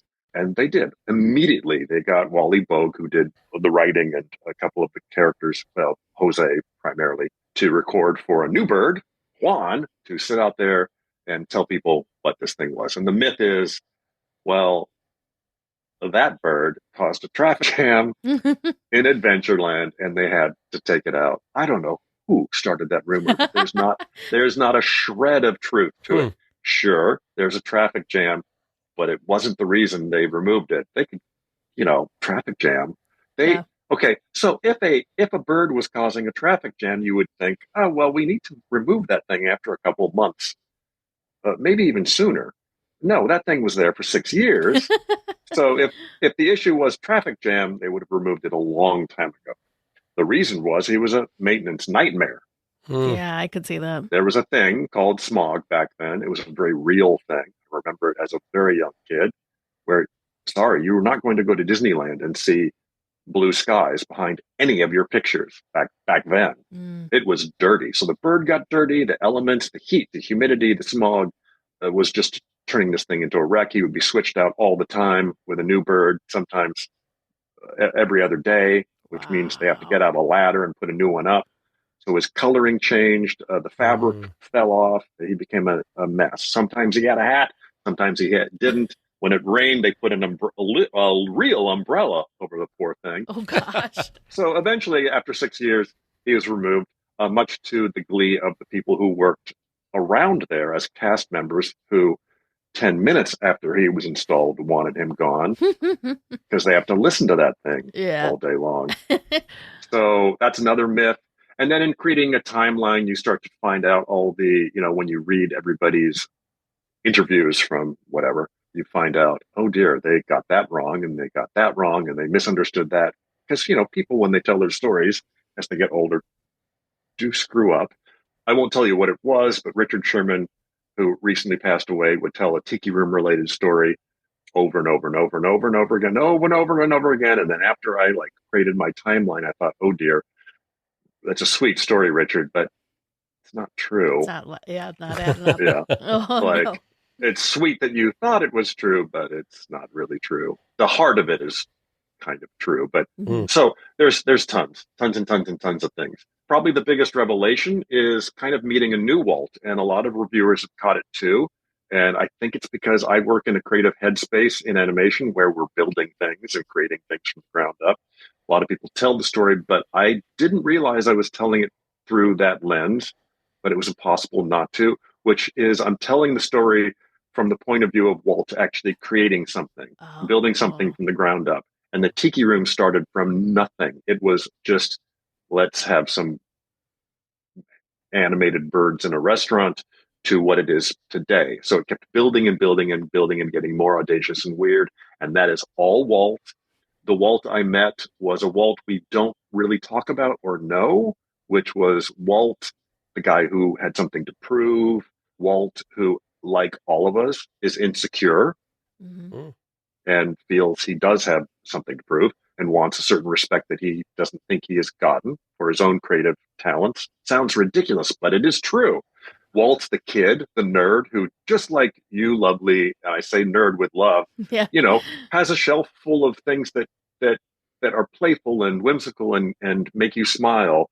Walt was the same way. He collected mechanical toys and was incredibly into miniatures and his little railroad hobby and putting things together and doing his, crafts projects. So Walt the kid who had a father who didn't believe in the value of toys. So Walt didn't grow up with toys. So what does he do as an adult? Nabs every toy in sight, usually mechanical. Stuff that, and I can relate to it. I don't know about you, but that idea of what you don't get as a child and what then you obsess over as an adult, which is pure Walt. Absolutely pure Walt. Again, I met a different kind of Walt that hasn't really been written about much.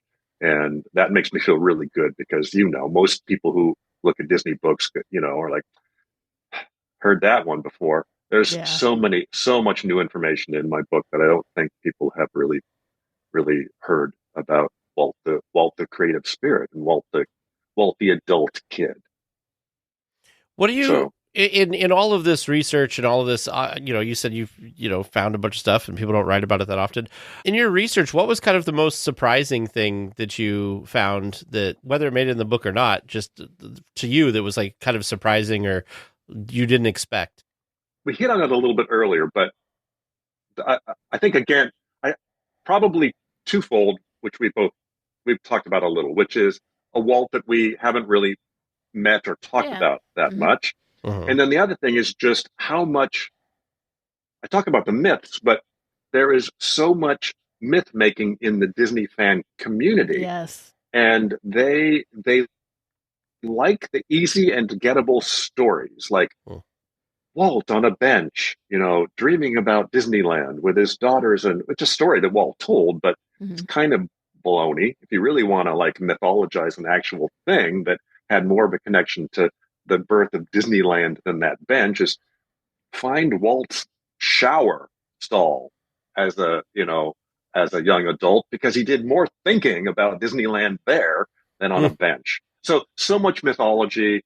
And I argue in my book that the real, unvarnished, more complicated story is a little bit less gettable, but so much more interesting. Mm-hmm. It's that idea of, walking through a museum and looking at the art and actually stopping in front of a piece of art and studying it for a while. You're going to get something out of it that you didn't know you were going to get had you just been walking past it. Mm-hmm. And that's the Tiki Room story that I write. Like, let's really explore this thing. And another surprise, how personal this thing was to Walt. If Main Street USA, I'll write about it in the introduction. If Main Street USA is an evocation of Walt's beloved childhood memories, the Tiki Room is a reflection of that very child. That's Walt, the kid. That's everything that made his eyes go, Google out. Yeah. That's the magic trick that he so wanted to put onto people. That's the link to, say, Steve Jobs holding up the iPhone for the first time. This was Walt going, I can hardly wait for people to see this. I can hardly wait to see the reactions. I have a magic trick here that I think is going to blow their minds, and I'm so excited about it. And that, again, comes from his very childlike fascination with mechanical toys and miniatures throughout his entire life. The idea of bringing something inanimate to life. Holy cow. His own personal toy shop come to life. He loved it. He loved that place. He loved showing it off. He loved bringing guests of his personally into it and sitting there and thinking, wait till you see this. And again, it's clunky around the edges in 2025 now. But back then in 1963, put yourself in that mindset if you can. And so much of my book is trying to do that. It was literally jaw-dropping. Jaws dropped. I looked at old pictures of early audiences, and they literally can't believe what they are seeing. It is one surprise after another. I talk about this when I do talks. I got a whole bit on it. Cultivating wonder and surprise is hard work. Mm-hmm. You're lucky to do it in an attraction once or twice. Haunted Mansion, there's a stretching room. Oh my God. There's people that are see-through in a ballroom, and these are genuine surprises. And maybe there's 3 or 4 of them in maybe Pirates and Haunted Mansion and others where you literally go, wow. And those were hard to come by. But the Tiki Room has 10 of them. You can read all about it. 10 legitimate, I did not see that coming moment. Oh, sure. We've seen the show. But again, if you really think about it, 10 moments where you're like, didn't see, like, how, what? Yeah. Are you kidding me? The flowers are singing? Oh, wait, the totems right next to me are singing? Mm-hmm. Oh, the ceiling just opened up and a bunch of, like, on and on and on. 10 of them.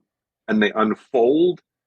And as they unfold, it just gets wackier and weirder and more surreal. But to do that, to pull off that element of surprise and to do it well is really hard work. And that's the book that I write. Like, this is the hard work of spellbinding people using, at the time, certainly cutting edge technology. Yeah. Wasn't lost on many people back then, too.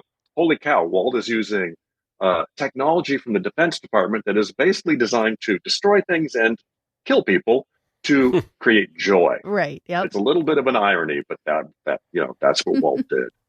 So anyway, so you got me going. I just want to say, this. You were talking about awe moments. One thing that still gets me to this day that I just love is I love the Enchanted fountain. I don't know what it is. The fountain gets me every time. I just love it. Mm-hmm. That's and that was They had always planned for a jet of water. John Hench specifically planned for a jet of water to go to the ceiling, but was not working, as you can imagine. It was going up and breaking apart at about 4 or 5 feet and splattering people. And he was frustrated by that. And then later, when the show became not a restaurant but a show, he was John Hench, basically the showrunner, was like, we have to get that.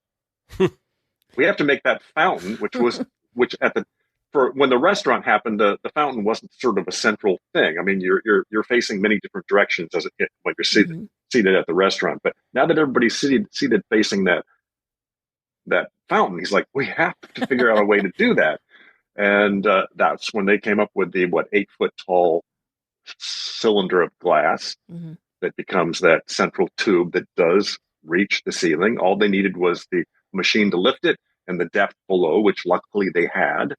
Yeah, and that's late in the game when they were working on the Tiki Room, and it was so enchanting that they literally decided it's kind of a character unto itself, and they actually sold it as kind of one of the amazing things about the show, the Enchanted fountain. I'm with which you. Which is magic. Yeah, it's a simple effect, but it's so convincing. Especially when you're young, you just are like, how is that water solid? How is that, how is that water? But it's a solid tube of water, and how are they? It's magic. Yep, it is. Yeah. It very much is. Yeah. Speaking of, so Ken, if you could think for a moment, if your younger self was able to read this book, what do you think your younger self would have either been the most excited about or found the most interesting? I just think it's so cool that this was something that you created, something that you wanted. Book. The whole thing. The whole book. There's so many fun bits in it. Learning about the early days of animatronics, learning about the missteps with the script writing. It wasn't always a scripted show. It was this weird, again, it was a weird happening, but later they added the MCs and built it into a show. But those early, one of the early drafts of Wally Bogues, he was the key writer, is everything not to do for that show. And it was a valiant effort, and I was nervous because I sent a book to Wally Bogues' son, Lawrence. And I said, I'm a little anxious because I kind of diss on Wally's first efforts. and Wally said as much. But the value in them and the value of Wally was he was unafraid, especially when he was building shows for the Horseshoe and other things at Disneyland. What you do is you throw everything at the wall, and what sticks, and what doesn't will fall off. But that first script is a line by line, what we should not do. And that is incredibly valuable material, because once you know what you need to not do for this show, you have a much brighter lane forward. To me, it was all utterly fascinating. And I know I needed to also cover the major lineage of the Tiki phenomenon, the Tiki pop phenomenon. Oh, yeah. It was a big deal in the 50s, 60s, and how that sort of much of it led to that the park going, we have to have that kind of space at the park. That wasn't something I was that fascinated with personally, but once I did the deep dive, you start to realize it was really fascinating. And a lot of people said that was some of their favorite stuff in the book is that sort of that history of that phenomenon, that goofy, weird tiki pop nerdy thing that was going on with bachelors of the day, and how it definitely feeds into the Tiki Room story. I can't pick my favorite baby.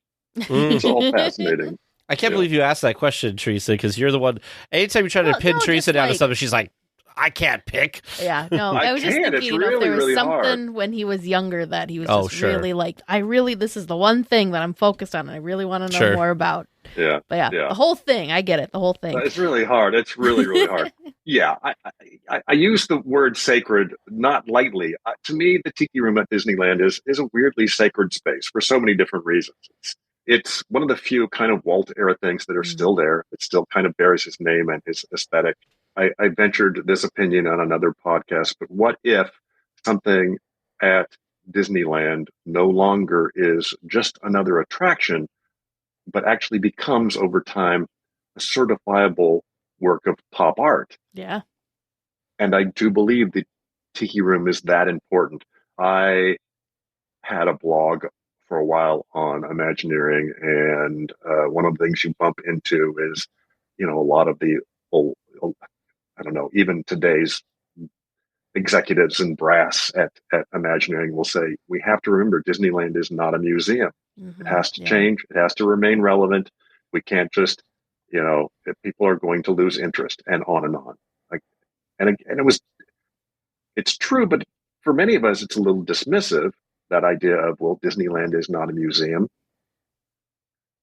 But the Enchanted Tiki Room has earned a place in one. It's that important. The idea of it going, them turning it into a stroller parking lot or a place to buy more shirts is horrifying.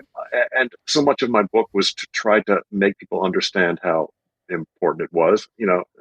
I suppose they could take it out as long as they move it elsewhere so that it remains somewhere. Yeah. But it is museum worthy because it was so consequential to the history of, again, not just that park, but theme parks worldwide. The absolute first of its kind.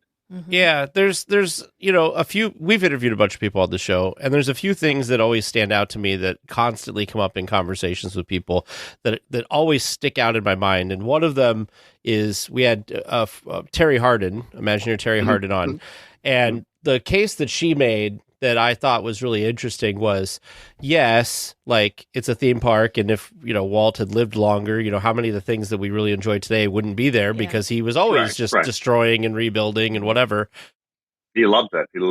She made the point that Disneyland is the only park that Walt touched and had a direct impact on. Right. And if you start getting rid of all the stuff that Walt did, if you get rid of something that Walt worked on, when that's all gone, it's gone. Mm-hmm. And so I always remember that from her, that she said that, there are things that we should keep. It's not a museum, but there is some significance there. And once you lose that, it's gone forever and there's no getting it back. So you got to find a balance of doing that. And I think that the Tiki Room is one of those places that, enough people really like it. I mean, a few years ago, I say a few, probably 20 years ago now, there was rumors that people were going to get rid of the, Abe Lincoln, and everybody, pitchforks. And so I feel like the Tiki Room is also one of those things where it's so historically significant that there would have to be a real case. Something else would have to, I feel like Disney would have a hard time, the company, getting rid of that and not causing a complete meltdown in some true fans. Yeah, I mean, actually would argue that there's room to fluff it up for a new audience by actually making it more Walt-centric. They actually cut an entire number that Walt fought to keep, but then later it was removed, I don't know, in the 2000s or late 1990s. The Barcarolle was a lovely number. It was originally intended to open in the show, but they've since removed it because it was kind of dull. They could bring it back for a new audience because Imagineers have all sorts of magic tricks up their sleeve that can make that not the dull thing that it was back then. And you can make it Walt-centric. You could actually do a short pre-show where you remind people of the connection of the show to Walt. Mm-hmm. Throw a spotlight on the floor underneath Jose and remind people that Walt stood here all the time to start the show for guests. You can use his voice even. And make it kind of a poignant place to kind of remember Walt. He was in that room. When you were in the Enchanted Tiki Room, Walt was there too, many, many times, smiling from ear to ear. He loved it.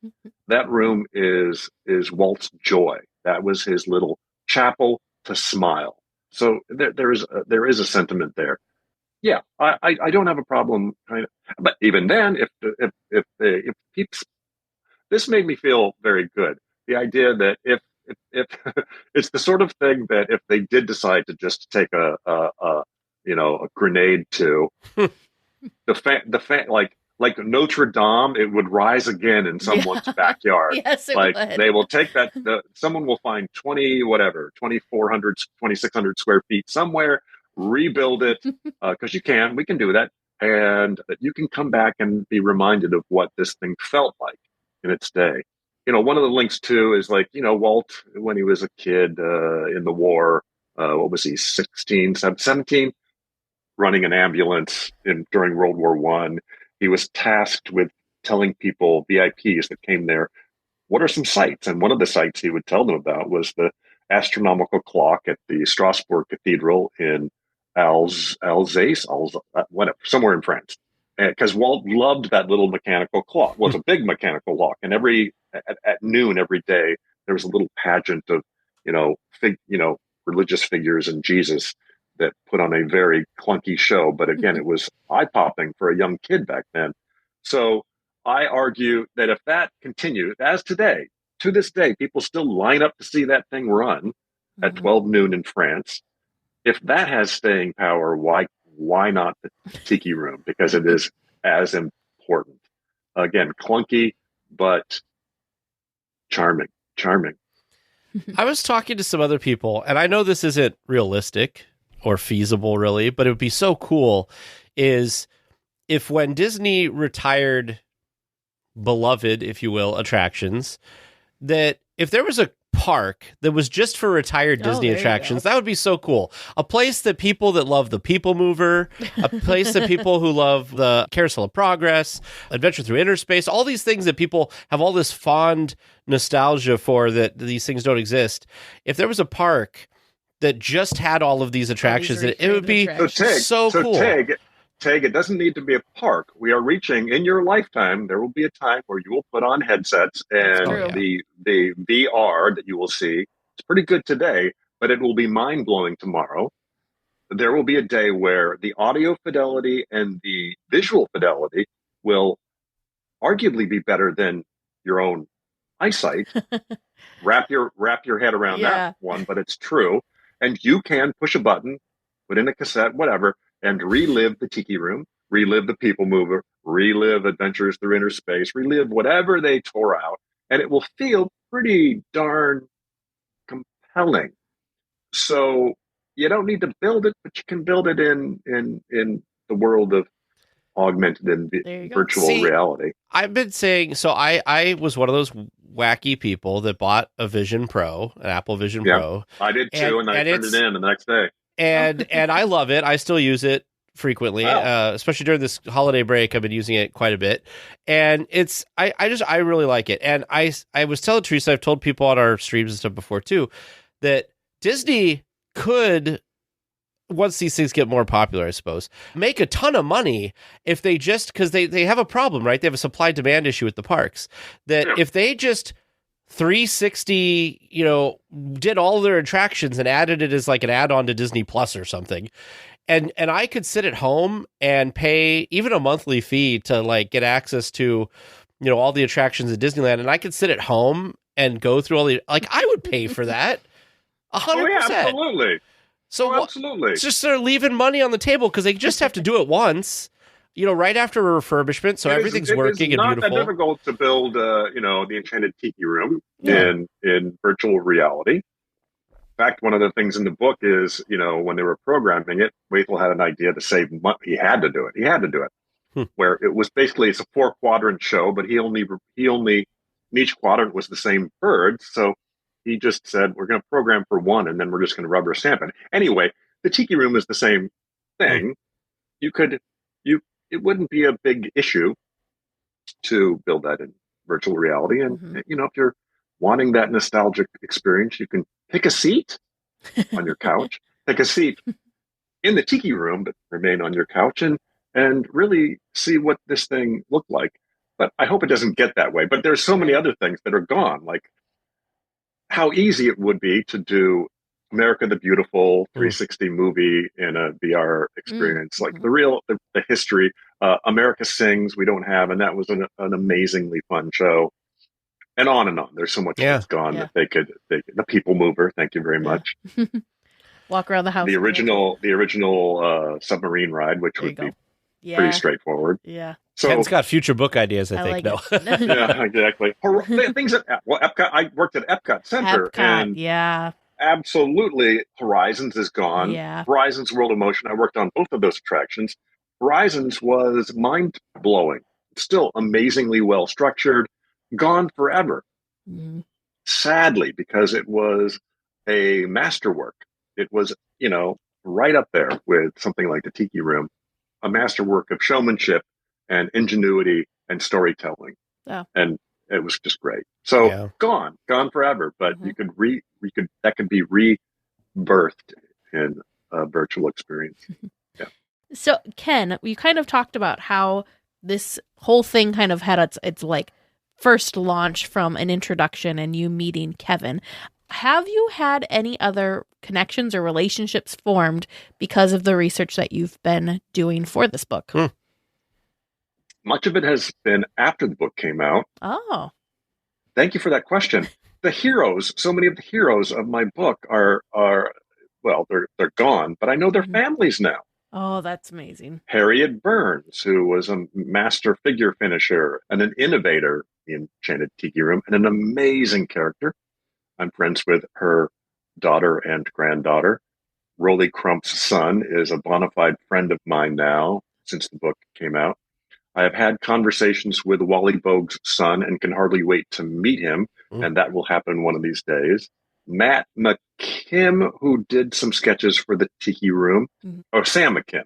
Yep. Sam McKim was the guy who did the sketches, Yep. but his son, also an amazing creative spirit. Matt is someone who I've met. So, yeah, and it's weird because I kept thinking we have our families, but then this would have been the family I chose. So the fact that I am connected in a small way to the heroes from my book gives me pause. I'm delighted and thrilled that these people embraced the book and embraced me. They are,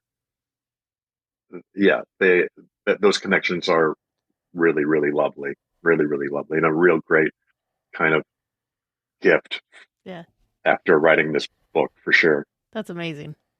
The guy who wrote my introduction, Brad Bird, he was my first boss. Brad, writer, director of Incredibles, The Iron Giant, Ratatouille.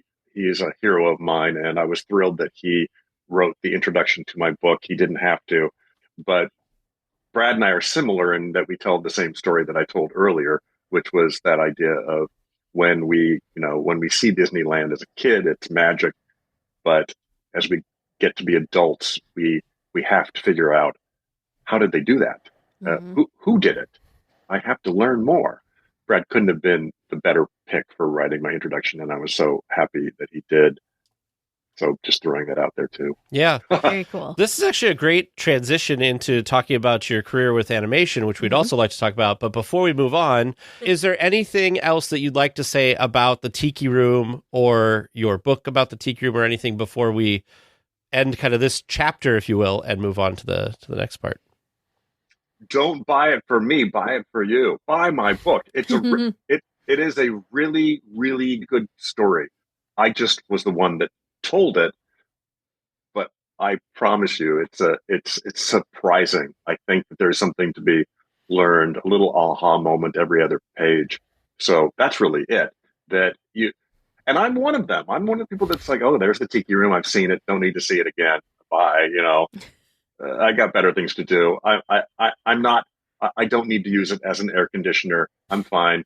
But even in the process of writing a book about something that I have always loved, I have even more renewed respect for its place in pop culture art. Right down to things like those tikis. I mean, tikis are a troubling thing in our current generation, but don't get me started. They are fine. They will not hurt you. And Polynesians don't seem to be complaining about them too much. They are a loving sort of thing all their own, all related to America's fascination with Polynesia. So even those sculpts that Rolly did, and there's a couple of that others have done, I think Mark Davis, but they are mid-century pop culture sculptural masterworks we pass them by, but they are really, really clever. The idea that Rolly was able to go, I need them all to feel like they are all part of the same family, but I also need to make them utterly unique and gettable. They are whimsical. They are, tongue in cheek, but they're also, in the context of the era, some of the last remaining vestiges of that sort of tiki pop phenomenon. And they are delightful sculptures, delightful things like that. It's all over. It's all over the place. So, where's the best place for folks to purchase the book Before the Birds Sang Words? I would say Amazon is probably the easiest. Okay. Then my website, tikiroom63.com, is another place for you to go. Very easy to remember. If you forget the last two numbers, it's just the year the show opened, which was 1963. We'll have a link in the show notes for everyone. Yeah. So tikiroom63.com. You can buy a copy there and an autographed copy. Even better. I recently someone complained because I personalized them. So someone bought an autographed copy, but then they complained to me because I had personalized it to the person who bought it, of course. And they were like, I bought this for my son-in-law. Yeah. How do I get a refund? And I'm like, well, you don't. But I've since put a little blurb on the purchase page. Like, there you go. Unless otherwise noted, I'm going to be personalizing it to the person who purchased it. That was funny. I was like, the things that we don't expect. Yeah. So you can get an autographed copy there. I have an Instagram presence as well. I think it's Tiki Room 63. You can find the Instagram link on my website. And that's fun. It's fun to do the Instagram link because I can occasionally post another little kind of fun fact or blurb or mystery about the Tiki Room. And there are tons, I believe it. Yeah. I believe it.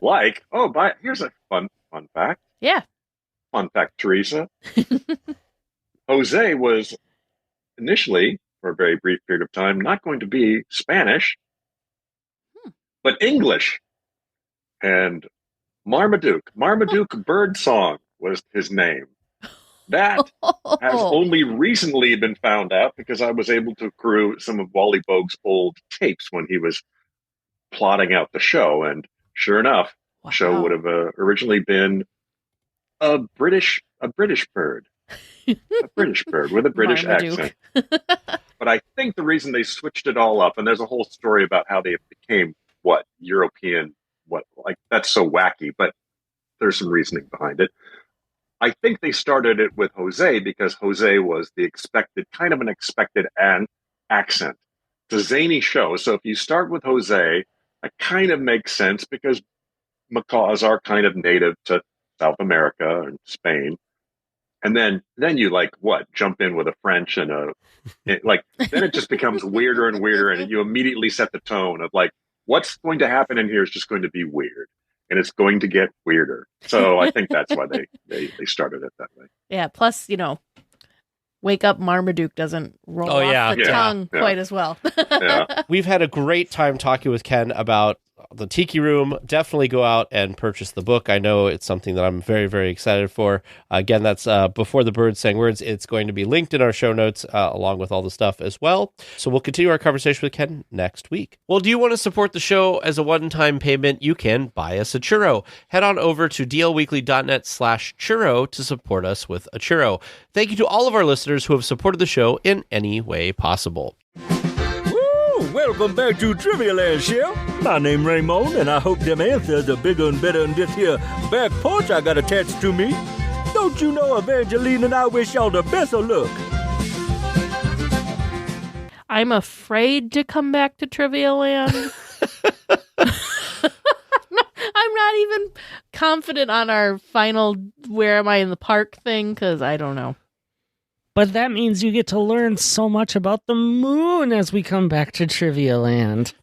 Can you tell me how many hidden Mickeys are on the moon made out of oh my gosh, that's such a good question. Yeah, can you imagine that one? You'd have to actually fly up into space and count it. Yeah. Or find a good map somewhere, which I don't know if it exists or not. Yeah, I'm not really sure.